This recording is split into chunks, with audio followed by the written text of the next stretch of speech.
Anggota Komisi 2 DPR RI dari fraksi PDI Perjuangan mengusulkan agar praktik politik uang dalam pemilihan umum dilegalkan. Ini yang menjadi kontroversi dan memancing banyak sekali reaksi dari berbagai pihak. Hal itu diungkapkan saat rapat kerja Komisi 2 dengan Badan Penyelenggara Pemilu dan juga KPU Rabu kemarin. Ya, kendati yang menyebut pemirsa tetap ada batasan yang diatur, namun relevankah aturan tersebut mengenai politik uang yang diperbolehkan jika nanti diterapkan? Siapa kemudian yang paling diuntungkan? Untuk membahasnya sudah bergabung bersama kami politikus PDI Perjuangan yaitu ada Bang Deddy Sitorus, kemudian politikus Partai Umat yang juga mantan calon legislatif Mustafa Mahrawah, dan juga ada pakar hukum tata negara yaitu ada Bang Ferry Amsari. Pertama saya ingin menuju ke Bang Deddy terlebih dahulu. Bang Deddy, tanggapan Anda soal statement dari anggota DPR dari fraksi PDIP ini bahwa politik uang diperbolehkan tapi ada batasannya tertentu supaya nggak lagi kucing-kucingan di luar. Ini adalah hal yang dianggap sebagai sebuah solusi. Bagaimana Bang Deddy?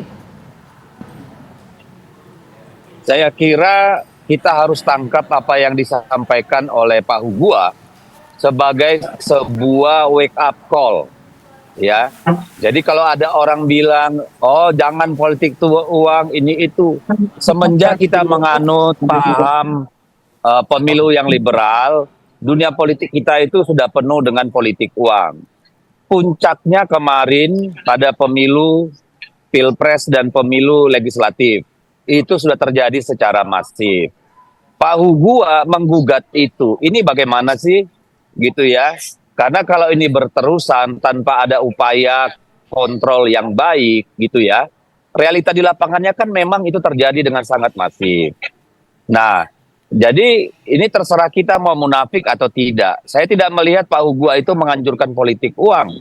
Tetapi ini bagaimana kita mau mengatasi politik kita hari ini, pemilu kita hari ini, karena sebentar lagi kan pilkada, ya. Jadi kalau menurut saya selama ini kan memang sudah ada aturan. Tahun 2019 itu dapat memberikan barang dengan nilai maksimal Rp50.000. 2024 kemarin maksimal Rp100.000, ya.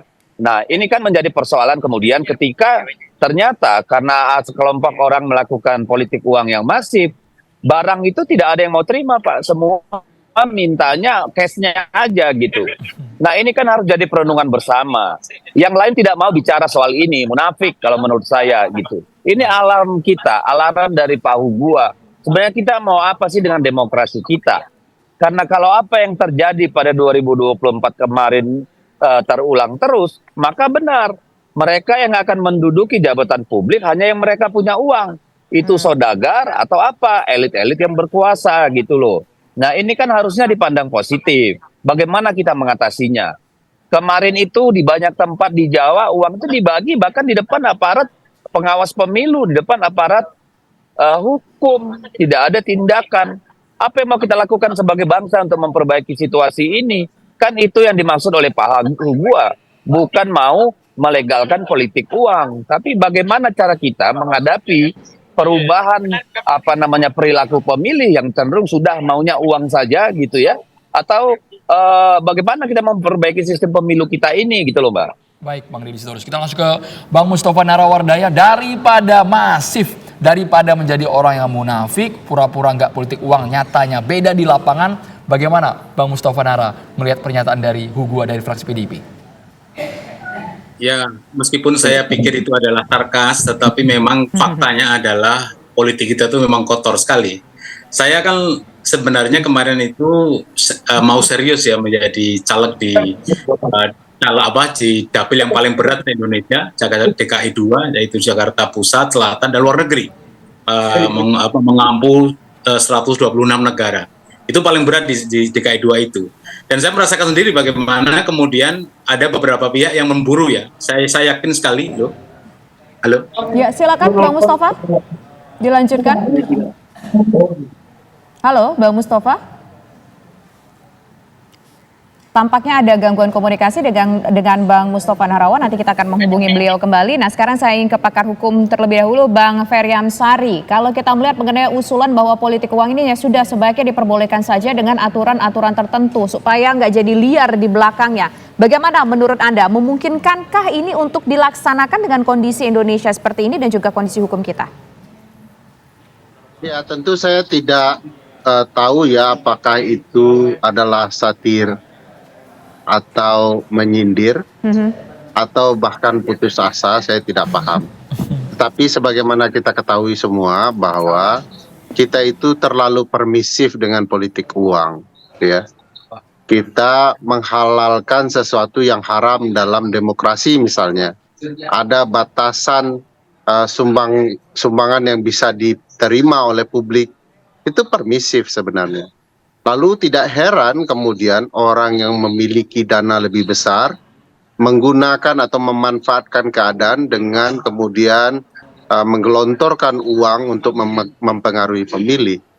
Bukan tidak mungkin ini juga memperjelas dan mempertegas bahwa semua kita menyadari bahwa pemilu kemarin banyak permainan termasuk politik uang. Sehingga keluarlah apakah ini satir atau menyindir ya begitu ya, bahwa politik kita sudah sangat permisif dan kita halalkan saja semua gitu ya.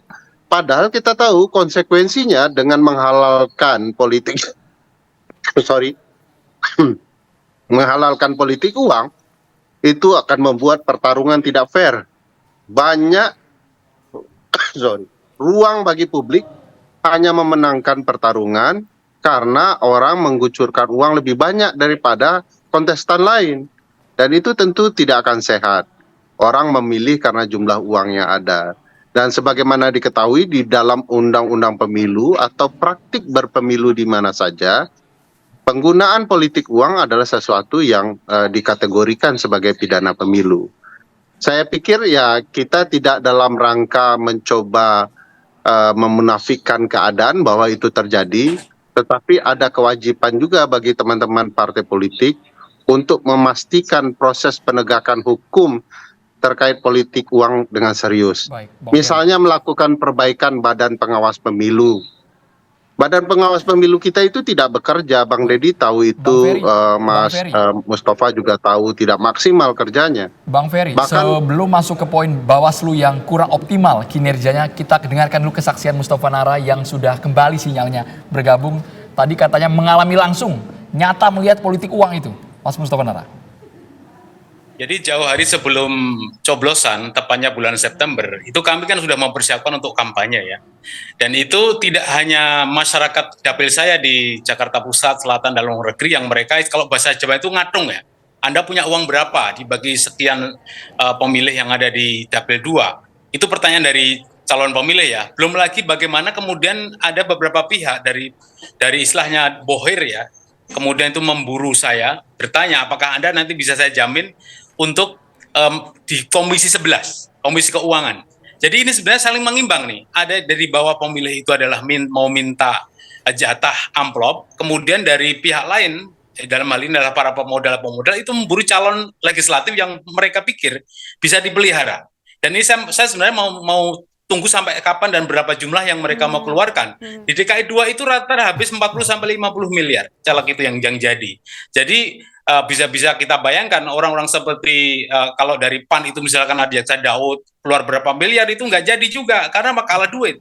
Ada yang memberi, ada yang meminta, dan itu seperti pasar. Artinya kalau pemodal yang tadi memburu saya itu dia mengatakan ada uang 2 juta US dollar yang akan kami berikan kepada Anda kalau Anda bisa menjamin 2 jaminan. Pertama, nggak boleh ada perubahan struktur di partai Anda yang pertama. Yang kedua, Anda harus di Komisi 11. Ini yang pemberi uang, yang calon pemberi uang, yang bohir.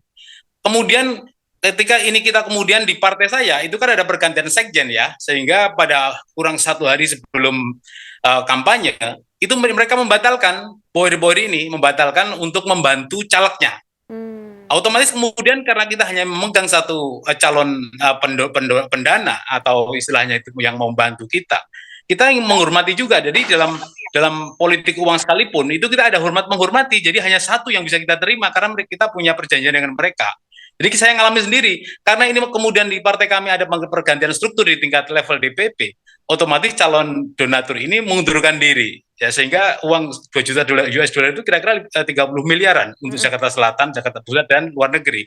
Jadi akhirnya itu batal. Oleh karena itu, ketika hari pertama pencoblosan, saya pun merasakan ketika kami tidak membagikan uang kepada calon pemilih, otomatis pasti gagal karena mereka memang ngatung tadi itu. Mereka sudah ingin harus ada jaminan bahwa kami nanti ketika mencoblos itu mendapatkan jatah amplop. Nggak main-main jumlahnya kalau saya hitung. Itu tadi saya bilang kisaran 40 sampai 50 miliar itu baru berani di DKI 2. Bagaimana yang mereka-mereka yang udah lama menjadi anggota DPR RI yang mereka memiliki jaringan sebelumnya, saya yakin habisnya lebih dari itu. Jadi ini sebenarnya dua hal yang menurut saya penting adalah calegnya, kemudian pemilihnya, dan dua-duanya memang saling membutuhkan dan saling menyediakan seperti itu. Nah, belum lagi nanti waktu pilkada sama saja saya kira bohir-bohir dan para pemodal ini akan berburu mana calon yang bisa saya pelihara, mana yang bisa saya giring. Oleh karena itu pernyataan dari politikus PDIP bahwa lebih bagus dilegalkan saja, nggak dilegalkan sekalipun sebenarnya di Undang-Undang Pemilu sudah diatur kan, korporasi bisa membantu 25 miliar, pribadi juga bisa membantu 2,5 miliar. Itu sebenarnya sudah diatur meskipun namanya bukan politik uang. Tetapi sebenarnya sudah diatur, sudah legal itu. Kalau dilegalkan kembali, ya mungkin rusak sekali. Tapi saya yakin itu adalah sarkas. Bagaimana rusaknya demokrasi kita itu, sehingga seorang peneliti dari Australian National University mengatakan Indonesia itu 4 besar ya. Bagaimana setiap pemilu itu selalu curang, selalu rusak dan selalu berbau politik uang. Selain juga Thailand, kemudian Filipina, Indonesia nomor tinggi itu. Sehingga ya wajar lah kalau kemudian Oke, baik. Ada yang menilai kemudian sarkas. mengusulkan secara sarkas, Oke. sudahlah rusak sekalian. Saya Baik. kira sarkas, kalau sungguhan ya betapa bobrok politikus kita itu. Oke, cukup satir. Ada yang menilai ini sebuah sarkas, ada juga yang menilai Bambang mungkin jangan-jangan ini sebuah usulan. Nanti kita akan menuju kembali ke Bang Ferry usaha jeda berikut pemirsa. Kami kembali sesaat lagi.